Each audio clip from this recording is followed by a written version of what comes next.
নেপাল থেকে বাংলাদেশে আসতে সময় 1.5 ঘন্টাও লাগে না। এত বড় একটা নিউজ শোনার পরে পুরো বাঙালি জাতি যে জায়গায় ক্ষিপ্ত হয়ে আছে, সেই জায়গায় যার অর্ধাঙ্গিনী এই পৃথিবীতে নাই, যার বাচ্চার মাই পৃথিবীতে নাই, সে কিভাবে নেপালে বসে আছে, সে শুটিং করতেছে, সে শুটিংয়ে ব্যস্ত আছে। বউটা দিনের পর দিন মেন্টাল ট্রমা খাইতেছে, অ্যান্ড হাজবেন্ড চিল করে বেড়াচ্ছে, অ্যান্ড সোশ্যালের সামনে এটা তুলে ধরতেছে, আমি একটা পারফেক্ট হাজবেন্ড, আমি একটা পারফেক্ট ফাদার, অ্যান্ড আমি খুবই ভালো একজন মানুষ। তো আপনি ভালো মানুষ, আপনি ভালো অ্যাক্টর ঠিক আছে, বাট আপনি রিয়েল লাইফের রোলটাই তো প্লে করতে পারলেন না।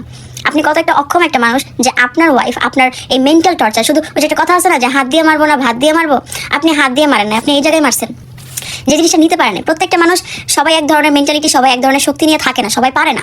কারো মেন্টাল সাপোর্ট যদি অনেক বেশি থাকে সে ওভারকাম করতে পারে, বাট সবার কিন্তু এই স্ট্যামিনাটা ভিতরে থাকে না।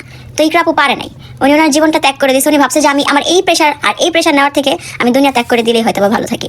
আপনারা পুরুষ মানুষের কিসে আটকান? কিছু পুরুষ বলতেছি, কিছু পুরুষ কিসে আটকান? কোনো কিছুতে আটকান না। আপনারা হচ্ছেন এক টাইপের নর্মালি মানুষের মতন ভেষ ধরে থাকা একটা পশু।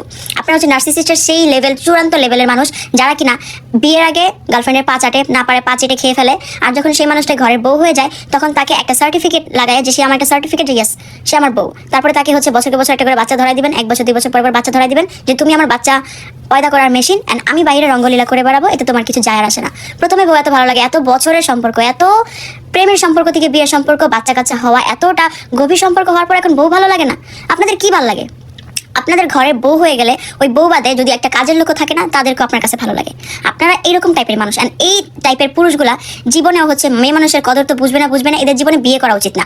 আপনাদের যাওয়া উচিত সেই রেড লাইট এরিয়াতে, যে জায়গায় টাকা দিয়ে শরীর পাওয়া যায়, কারণ আপনারা সংসার করার যোগ্য না। কারণ একটা মেয়ে যেখানে আপনার জন্য এত এফোর্ট দিতেছে, এত আপনার জন্য তার নিজের ক্যারিয়ারকে সে তোয়াক্কা করতেছে না, সে বাচ্চা সামলাচ্ছে, আপনার পরিবার সামলাচ্ছে, আপনার ফ্যামিলির মানুষকে টেক কেয়ার করতেছে, অ্যান্ড আপনি এর বিনিময়ে তাকে কি দিচ্ছেন? Mental pressure. আর একটা কথা, তুমি আমার জন্য কি করছো, তো তোমাকে এখন আর ভালো লাগে না। আপনার জন্য সে যে তার ক্যারিয়ার স্যাক্রিফাইস করে দিল, সে তার সৌন্দর্যকে এখন ওইভাবে প্রাধান্য দিতে জানলো না যে আমার লাইফে আমার হাজবেন্ডই সবকিছু, আমি সুন্দর থাকলে আমার হাজবেন্ড দেখবে, আমি অসুন্দর থাকলে আমার হাজবেন্ড দেখবে। এন্ড আপনি এত কিছুর পরে আপনি কি চুজ করতেছেন?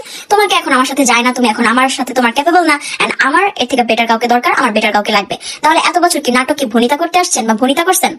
আপনি দেশে আসেন ভাই, তাড়াতাড়ি দেশে আসেন, কারণ বাঙালির আপনার থেকে অনেকগুলো অ্যান্সার চায়। আর আপনি কি সাজায় নিয়ে আসবেন, কি নাটক আপনি রচনা করতেছেন, সেটাও তো বাঙালি দেখবে, সেটা তো শোনার জন্য অপেক্ষা করতেছে। আপনার বিলভড ওয়াইফ, যাকে নিয়ে আপনি এত স্ট্যাটাস দেন, এত ভালোবাসা দেখান, এত বুঝাচ্ছেন আপনি একটা perfect husband, perfect father, and এত কিছুর পরে আপনার ওয়াইফ যখন এই পৃথিবীতে নাই, এরকম একটা ইনসিডেন্স হওয়ার পরেও আপনি নেপালে বসে শুটিং করতেছেন। হ্যাঁ, আপনি হচ্ছেন এই বাংলাদেশের সব থেকে বড় একটা হিরো। দুইটা গান করে কয়েকটা সি গ্রেডেড টাইপের নাটক বানায় আপনি নিজেকে অনেক বড় দাবি করতেছেন। এন্ড আপনার সাথে আপনার যে কো আর্টিস্টটা, সেই আপুকে কি আর বলবো, যাই হোক, আপনিও যেরকম চুজ করছেন ওই রকম। এখন ওই মেয়ের তো তুই কোনো লাভ নাই, আপনি নিজেই খারাপ। আপনি যদি ভালো হইতেন, আপনার আশপাশে অন্য কোনো মেয়েরা ভিড়তে পারতো। আপনি চান্স দিয়েছেন, আপনি সুযোগ দিয়েছেন, তারা সুযোগ লুফে নিছে, এন্ড এই সুযোগে সদ্ব্যবহার হয়ে আপনারা ঠিকই মজায় আছেন, মাঝখান থেকে একটা মানুষের জীবন চলে গেল। এই যে আপনি রিজিক নিয়ে এত কথা বলেন, আপনার বাচ্চার মা, এখন এই বাচ্চাটার ভবিষ্যৎ কি? এই বাচ্চাটা এখন কি করবে? এই বাচ্চা যে এখন মাহারা হয়ে গেল। আর একটা কথা আছে না যে মা মরলে বাপ হয় তালই, আপনার বিষয়টা কিন্তু এখন এরকমই। আপনি 2-3 দিন রিজিক করবেন, এরপরে আপনার অপশনের অভাব নাই। তখন আপনার বাচ্চা কোন দিকে, বা আপনার বউ তো আল্লাহ তাআলার কাছে চলেই গেছে, তো আপনার তো রাস্তা একদম ক্লিয়ার। এখন আপনার যা মন চায় আপনি তাই করতে পারবেন, এটা আপনাকে কেউ বাধা দিবে না। তো আপনি এমন একটা পুরুষ যেটা কিনা আমাদের বাঙালির কাছে আপনি একটা ধিক্কার। এন্ড যদি কোনো হাজবেন্ডের ডেমো হওয়া উচিত যে সব থেকে নিকৃষ্টতম হাজবেন্ড কারা হয়, আপনাদের মতো মানুষরা হয়। আপনারা কিছু বৈশিষ্ট্যের মানুষ আছেন যারা কিনা কিছুটা সোশ্যাল মিডিয়ার বাইরেও এরকম কয়েকটা মানুষ আছে যারা কিনা মেয়ে মানুষকে মেয়ে মানুষ মনে করে না। তারা ভাবে যে আমি বউ একটা সার্টিফিকেট রেখে দিব এবং বাইরে রঙ্গলীলা করে বেড়াবো, মেয়েদের মন নিয়ে খেলবো, আমার লাইফে এটাই কারণ আমি একটা বেটা মানুষ। আপনি কেমন বেটা হইলেন? একটা মেয়ে মানুষের মন যদি আপনি না জোগায় চলতে পারেন, একটা মেয়ে মানুষ সে সারা জীবন গর্ব করে বলবে যে না, আমি আমার জীবনে একটা হাজবেন্ড পাইছি। এই গর্বের কথা যদি আপনি না শুনতে পারেন, আপনি কেমন পুরুষ হয়েছেন? আপনি তো নাপুংসকের থেকেও বেশি অধম। তো আপনাকে এতগুলো কথা বলার কোনো প্রয়োজন না। আমার ভিডিও আপনার সামনে যাবে কি যাবে না, ওগুলো আমার কোনো কিছু যায় আসে না। আমার মনের ভিতরে খুব, সেটা আমি প্রকাশ করে দিলাম। এন্ড আমি জাস্ট সবাইকে একটাই কথা বলতে চাই, আপুদেরও। আর কিছু সবাই যে খারাপ আমি সেটা কখনোই বলবো না, কারণ পৃথিবীতে যদি 90% খারাপ থেকে থাকে, 10% ভালো মানুষ আছে। এই আপনাদের মতন 90% এই খারাপ মানুষদের জন্য কিন্তু বাকি 10% কখনোই ভ্যালু পায় না, এন্ড পেও আসতেছে না। তো যেমন যদি হয় যে হাজবেন্ড এরকম হবে, আমি বলবো আপুরা প্লিজ সারা জীবনও বিয়ে করা দরকার নেই, তুমি বিয়েই করো না।